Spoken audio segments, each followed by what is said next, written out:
Zephany Nurse. Many folks associate high school friends with nostalgia and simpler times, recalling moments of laughter at the lunch table and inside jokes during class. Yet, for one young woman, the seemingly ordinary bonds of a high school friendship became the key to unraveling the truth about her real identity, forever reshaping the trajectory of her life. Zephany Nurse was born on April 30th, 1997, in Cape Town. She was the daughter of Celeste and Morn Nurse. Zephany's life took a tragic turn soon after she was born on March 30th, 1997, when she was just 3 days old. On that ominous day, a woman disguised as a nurse infiltrated the maternity ward of the hospital she was in and abducted the newborn Zephany from her unsuspecting family. 17 years later, Cassidy began attending a new school and became friendly with a girl 4 years her senior called Michelle. The bond between the two girls grew so strong that they became inseparable. Meanwhile, their classmates couldn't help but notice the striking similarities between them, leading to the suspicion that they might be more than just friends. Even Cassidy was intrigued by the uncanny resemblance to some extent, and she shared her suspicions with her parents. The nurses, filled with a mix of hope and trepidation, decided to investigate further. They discreetly obtained a sample of Michelle's DNA and had it compared to Cassidy's. The results were nothing short of astonishing. Michelle was, indeed, Zephany Nurse, the long-lost daughter of Celeste and Mornay Nurse. Living most of her life under a different name, Zephany was raised by Lavonda Solomon and her husband, Michael. Solomon had abducted the young girl after posing as a hospital nurse. Growing up, Zephany had no knowledge of her true identity or the circumstances of her abduction. She attended school, made friends, and built a life completely unaware of the family searching for her. With the truth finally out, Solomon was arrested and charged with kidnapping.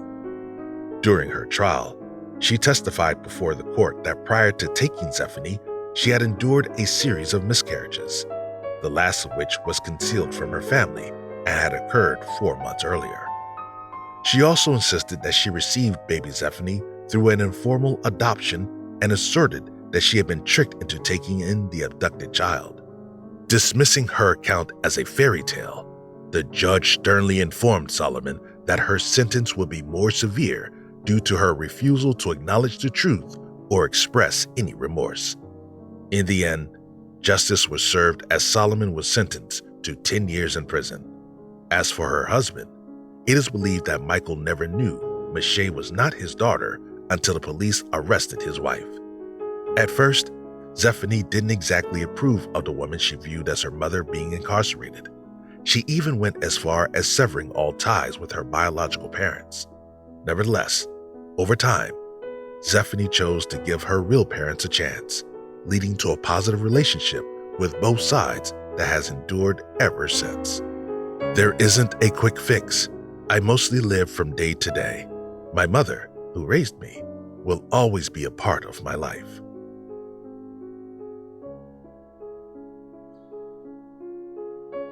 Delimar Vera. It was a chilly December evening back in 1997.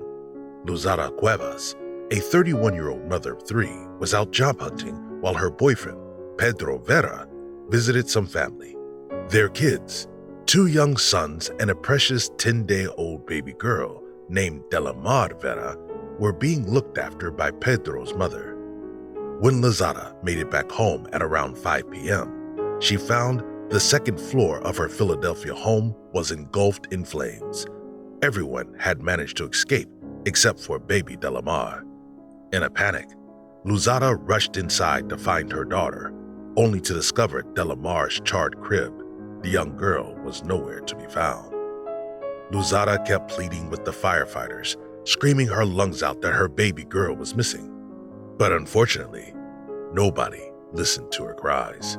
She was sent to the hospital to get treated. She had burn injuries, yet she hadn't even noticed or cared. Her daughter was the only thing on her mind. Later on, A police report would acknowledge that Delimar met her demise in that fire. She was pronounced dead, even though her remains were never found.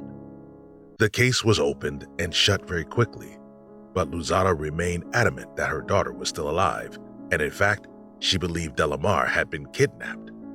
After all, there were no remains. The crib was empty after the fire subsided, and the window to Delimar's room was left wide open, even though it was freezing outside. For years, Luzada told her story to anyone who would listen, but everyone just dismissed her as crazy, and the authorities didn't take her seriously. No matter how many times she pleaded, they declined to initiate an investigation, and even Pedro advised Luzada to forget about Delimar and move forward. They would later have another child before permanently separating in 2000. Even though everyone in her life had given up on her, Luzada never stopped, believing that her baby daughter was out there somewhere. Then, in January 2003, she was invited to a children's birthday party hosted by Pedro's sister.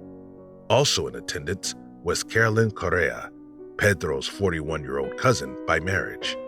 While at the party, Luzada couldn't help but notice that Carolyn's 6-year-old daughter, Aaliyah Hernandez, bore a remarkable resemblance not only to Luzada herself, but also to baby Delimar, as both shared a similar dimple pattern. The little girl even resembled Luzada's other children. Luzada called little Aaliyah over in a gentle, caring voice and informed her that she had gum stuck in her hair. She carefully pulled out a few strands and wrapped them up in a napkin. Later on, Luzada reached out to the authorities expressing her suspicions that Aaliyah was Delimar, but officers dismissed her claims as too far-fetched. Instead, Luzada approached State Representative Angel Cruz, who couldn't ignore a mother's intuition. With his help, investigators were persuaded to conduct a DNA test. The test was a match. 6-year-old Aaliyah Hernandez was indeed Delimar Vera. Carolyn was taken into custody, and a subsequent DNA test confirmed that she was not the biological mother of the little girl. Consequently, she was arrested and charged with kidnapping. Luzada was joyously reunited with her daughter. Within a month, Delimar found herself happily embraced by Luzada and her 3 newfound brothers. Eventually, Pedro would secure shared custody, ensuring a bright future for the young girl. Years passed, and Delimar reflected on her journey. She expressed profound gratitude for rediscovering her true mother and treasured the life she shared with her caring siblings. But how did little Delimar end up with Carolyn in the first place? It was discovered that Carolyn had visited Luzada on the day of the kidnapping. On the evening of that same day, Carolyn returned, taking baby Delimar with her and then starting the fire in an attempt to conceal any evidence of kidnapping. Turns out, it wasn't her first time setting a fire in the neighborhood either. In 1995, she had also set a clinic ablaze after allegedly being fired due to committing fraud. Later that night, Carolyn contacted her boyfriend, Andre Moore, and informed him that she had given birth back home. They chose to name the baby Aaliyah. As his baby got older, Andre began to suspect that she wasn't really his, leading him to request a paternity test, which ultimately revealed that he really was not the biological father. After breaking up with Andre, Carolyn took on the role of raising Delimar as her own child in her Philadelphia home, which was only 3 miles away from Luzada's residence. Despite the results of the DNA test, Carolyn insisted that Delimar was actually her own baby, Aaliyah. But there was a significant issue with her story. Carolyn had undergone a tubal ligation in 1990. A tubal ligation, also known as female sterilization, is a permanent birth control procedure that involves cutting or blocking the fallopian tubes, preventing eggs from being fertilized by sperm. In other words, Carolyn could not have physically given birth to Aaliyah. Later, Carolyn claimed that she had an affair with Pedro, Luzada's boyfriend, and that he had given her Delimar willingly after she suffered a stillbirth. However, there were no medical records to substantiate Carolyn's claim of pregnancy or childbirth. Pedro vehemently denied her allegations, and investigators ultimately concluded that he had no involvement in the kidnapping. Another strange twist in the story was that, according to forensic psychologists, Carolyn was diagnosed with pseudocyesis, a condition where a woman falsely believes she is pregnant. The psychologist also noted that Carolyn genuinely believed that Delimar was her child. The judge, on the other hand, didn't buy that Carolyn was mentally unstable and ruled that her actions were deliberate and malicious. As a result, Carolyn was found guilty of kidnapping, arson, assault, concealing the whereabouts of a child, and interfering with the custody of a child. She was sentenced to 9 to 30 years in prison.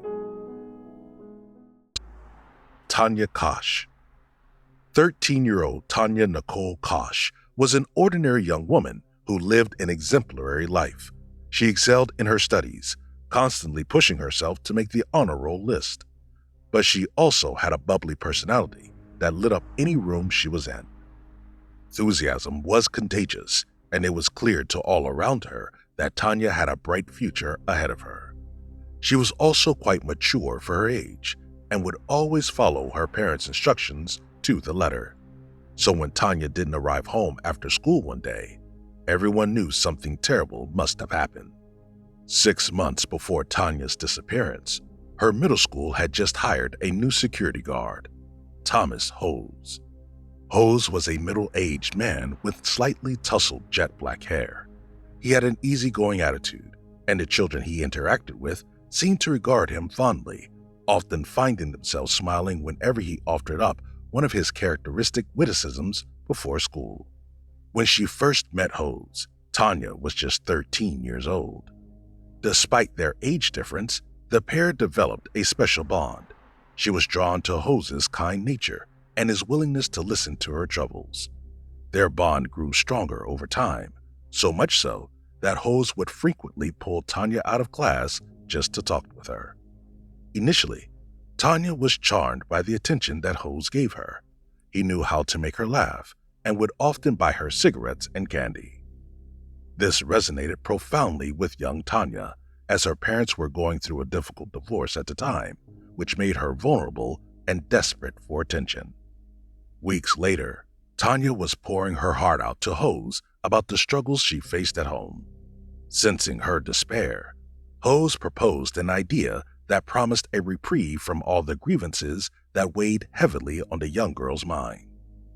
Why not run away and live with him? Tanya agreed without hesitation. She would have to live with the consequences of this mistake for the rest of her life. Tanya's house was only 2 miles away from Hose's house. As soon as they got to her new home, Hose immediately showed his true colors.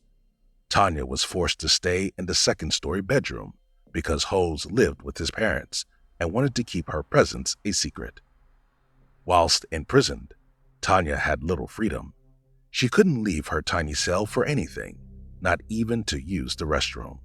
Instead, she was given a bucket and some toilet paper.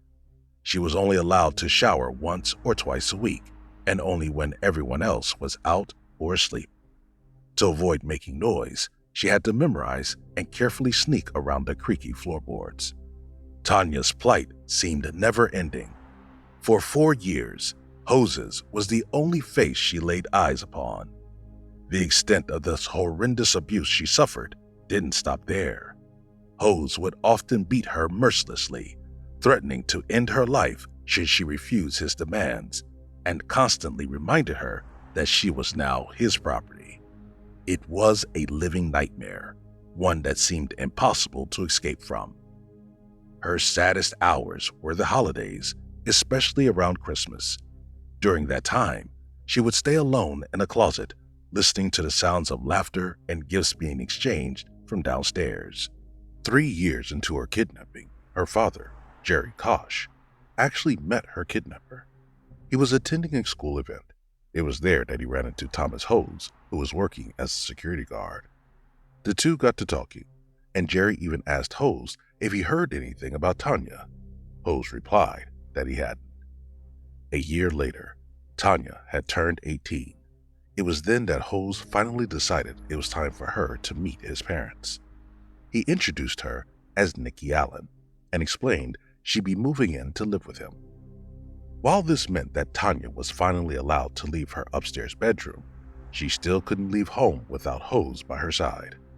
It took 3 more years before she was allowed to go outside by herself and had to return home on a strict deadline.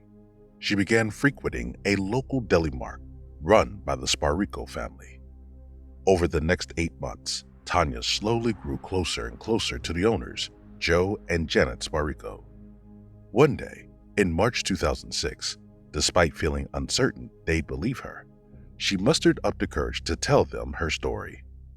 "If you go to a website for missing children, you will see a picture of me there," she said.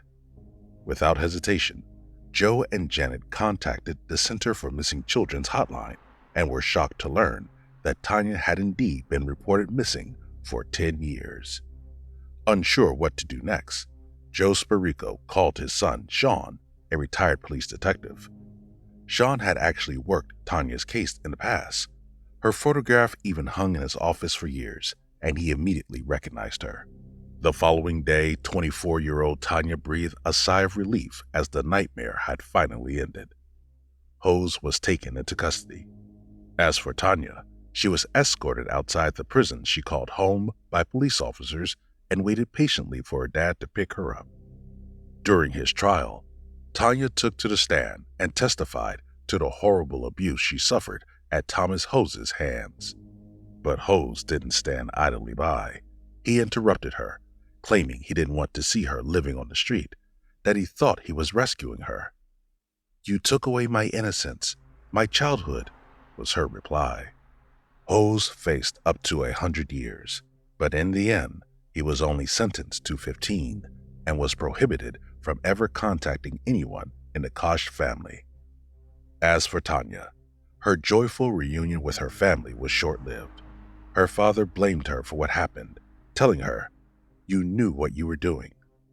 He even sued Tanya after the publishing of her New York Times best-selling book, Memoir of a Milk Carton Kid, the Tanya Nicole Kach story, in which she claimed her father's neglect made her easy prey for Thomas. Natasha Ann Ryan. Natasha Ann Ryan was born in Rockhampton, Queensland in 1984. Boasting a population of 68,000, Rockhampton was known for its close-knit residents and kind-hearted community. As a child, because she learned to walk at a very young age, her father used to call her Grasshopper. But while Natasha's upbringing was warm and filled with joy, a darker chapter in her life was about to unfold.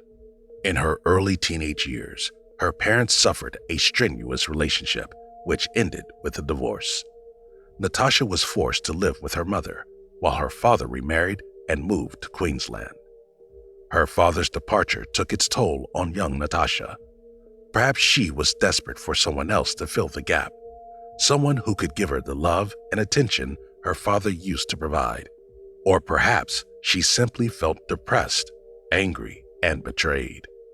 At only 14 years old, she started experimenting with drugs and developed an illicit relationship with Scott Black, who was 7 years her senior. Soon afterward, she began running off from home without warning, leaving her mother in a constant state of worry and distress. In July of 1998, Natasha vanished while taking the family dog for a walk, only to resurface later that week at an outdoor music venue in Rockhampton. After further investigation, police discovered that she'd been staying with Scott at a hotel. Initially charged with abduction, Scott was later let off with a fine for obstructing a police investigation. While Natasha's rebellious behavior could certainly be interpreted as a desperate call for help, sadly, it would seem to fall on deaf ears, as her latest escape attempt wouldn't be her last. On August 31st, 1998, Natasha's mother dropped her off at high school, but Natasha never returned home that day. Authorities were called and the police relentlessly searched for her, believing that she'd likely run away with Scott again as she had done in the past. Scott was interrogated and his home searched, but was presumably cleared of any wrongdoing after police scoured through his property, only to come out empty-handed. Months went by and no trace of the young woman could be found. Her family began fearing the worst as despair slowly crept its way onto their hearts when 3 local adult women and a 9-year-old girl went missing. Police investigators began looking for probable suspects. Their search eventually brought them to Natasha's childhood friend, Maioa Tukutau, who was 15 years old at the time. Maioa was the last person to see Natasha before she vanished, and he and his family were placed under 24-hour surveillance by the Queensland Police. When Maioa turned 16, police announced they had gathered enough evidence to charge him with Natasha's murder, even though Natasha's body hadn't been found nor any other credible evidence procured. It looked as if the only thing they had on Maioa was the perceived sense of guilt that he seemed to carry as he sent flowers to Natasha's mother every Mother's Day since her daughter's disappearance. But thankfully, the charges against Maioa were dropped when a new suspect entered the picture: notorious serial killer Leonard Frazier. Described as a predator of the worst kind, Leonard Frazier was a classic psychopath and cold-blooded serial offender. With Frazier in custody, investigators breathed a sigh of relief as they felt certain he was to blame for all the local disappearances, including Natasha's. Yet initially, Frazier adamantly denied taking her life. While awaiting trial, another prisoner secretly working with investigators approached Frazier and managed to spark a conversation with him. This exchange then segued into an abhorrent confession. Frazier admitted to having murdered 5 people, including Natasha Ryan. According to Frazier, he had encountered Natasha at a local cinema and offered her a ride home, which she accepted. But instead of fulfilling his promise, he murdered her inside his car, then dumped her body in a nearby pond. But despite having been the one who committed the murder, Frazier seemed oddly clueless about the body's whereabouts, failing miserably in leading investigators to where it was allegedly disposed of. Nonetheless, with Natasha believed to be dead, her family was beyond devastated. In 2001, a memorial service was held for Natasha on what would have been her 17th birthday. But perhaps they should have clung onto hope, because as her loved ones mourned her passing, Natasha was alive and well. This whole time, she'd been living in secrecy with her old boyfriend, Scott Black. The two had been moving around frequently, which explains how the police couldn't find her when they first came knocking at Scott's door. In fact, their last hideout was located within a stone's throw away from Natasha's original North Rockhampton home. Black had been employed at a local dairy factory for many years, yet none of his colleagues ever suspected he was harboring someone else. The clothing line outside his home only carried his personal laundry, and all appearances were that he lived alone. Whenever someone came around for an unannounced visit, Natasha would hide inside Scott's bedroom cupboard until his visitors left. Usually, however, Natasha would be free to roam around the house however she pleased. Content with this reclusive lifestyle, she kept herself diligently occupied with tasks such as cooking, reading books, sewing garments, and exploring the internet. She spent many years within the confines of Scott's home, yet only ventured out on a few occasions, either to switch homes or take late-night strolls along the beach. But in 2003, only 3 weeks prior to Frazier's trial, she decided to reach out by contacting a specialized counseling service dedicated to helping children in need. Perhaps the impending trial of a man accused of her murder began to weigh heavily on her conscience, or perhaps she felt it was finally time for her to return home. Regardless of the circumstances, using a fake name, Natasha eventually got hold of a counselor and mentioned that a man was going to be on trial for her murder. She identified herself to this counselor as a runaway living with her boyfriend. The message was then relayed to law enforcement, but all efforts to trace the call proved fruitless.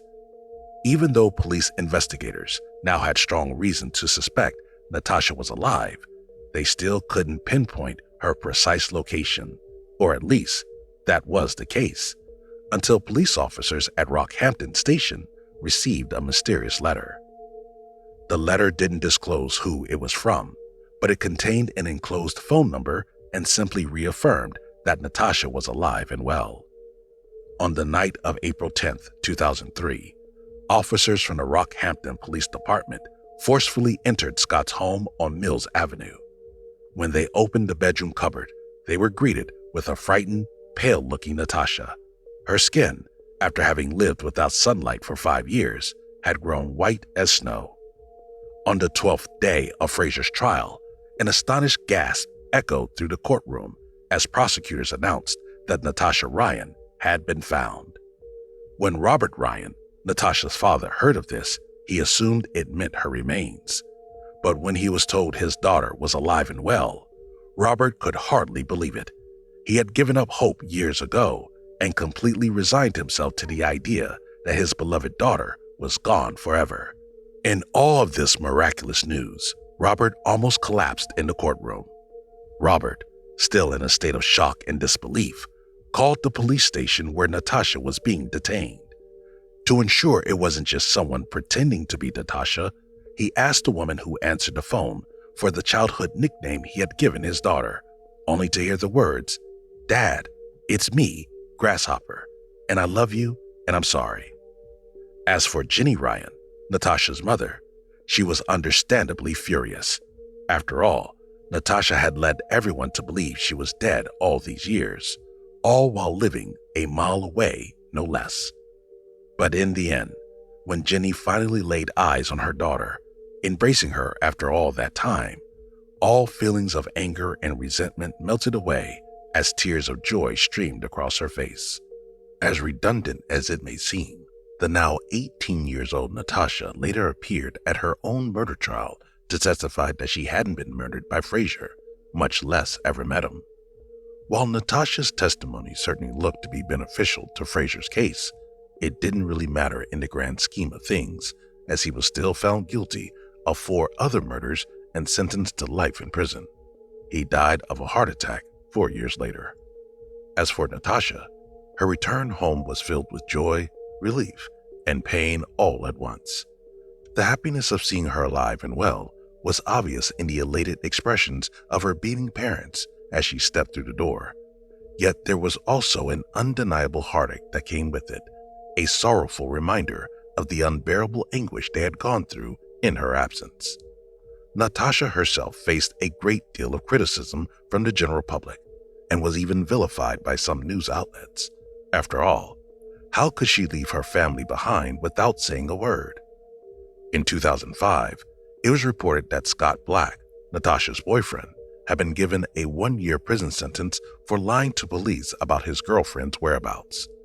Later, in 2006, Natasha herself was found guilty of creating a fake police investigation in order to pay a fine of $4,000, as well as restitution of $16,000 for the cost of the investigation. Natasha had endured a tremendous amount of public scrutiny, mockery, and humiliation since then. But in the end, it was her misfortune that proved to be her fortune. She leveraged the attention and publicity she received and used it to generate a substantial amount of profit for herself. She did this by selling the rights to her story to Australian news outlets and magazines, earning close to 150,000 Australian dollars. In 2008, after she and Scott got married, she sold her wedding photos for another 200,000 Australian dollars. Today, she and Scott are still married and have had 3 kids.